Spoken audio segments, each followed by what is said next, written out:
নমস্কাৰ সকলোলৈকে গৰু বিহুৰ আন্তৰিক শুভেচ্ছা জনালোঁ। এয়া ৰাতিপুৱাই আমাৰ দেউতাই চাটবাৰি বনালে, তাৰপাছতে হালধি মাহ থ'বৰ কাৰণে দুৰুলা কাটিলে। এইটো আমাৰ ফালে দুৰুলা বুলি কয়, আপোনালোকে কি বুলি কয় ক'বচোন। তাৰপাছত মই মিক্সিতে তিয়াই থোৱা মাহ আৰু হালধিখিনি সৰু সৰুকৈ কাটি লৈ এয়া ধুনীয়াকৈ পিচি দিলোঁ। এইবোৰ আগতে ঢেঁকীত খুন্দা হৈছিলে, আজিকালি যিহেতু মিক্সি হ'ল আৰু সেইকাৰণে চব মিক্সিতে। আৰু এনেকৈ বাতিত তেল অকণমানো লৈ ল'লোঁ। গৰুৰ কাৰণে সকলো বস্তু যোগাৰ কৰা হৈ গৈছে। ৰাতিপুৱাই এইবোৰ কামতে মানে অলপ উৎপাত হৈ যায় আৰু গৰু বিহুৰ দিনা ৰাতিপুৱাখন।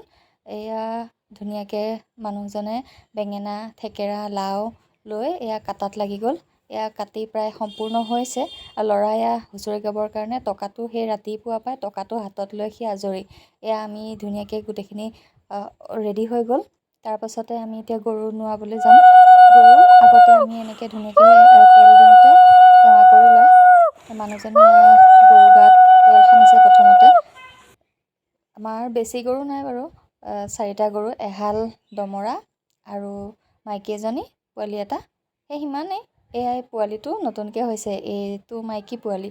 আৰু মাইকীৰ কাৰণে এই ল'ৰাৰ বোলে এজনী ভনীয়েক, সেইকাৰণে সি পাৰে মানে ভনীয়েকক হালধি সানিয়ে আছে।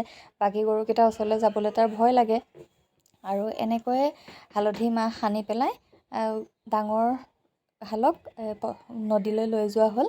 এয়া গৈ পেলাই দেউতা আৰু খুৰাই মিলি মানুহজনে ল'ৰাটোক লৈ গ'ল। ইয়াত মই পাৰতে ৰৈ আছোঁ। তাৰপিছত এয়া ধুনীয়াকৈ গৰু গা ধুৱালে। তাৰপিছত এয়া লাও খা বেঙেনা খা বুলি কৈ আমাৰ গৰু গা ধোৱা পৰম্পৰা সামৰণি।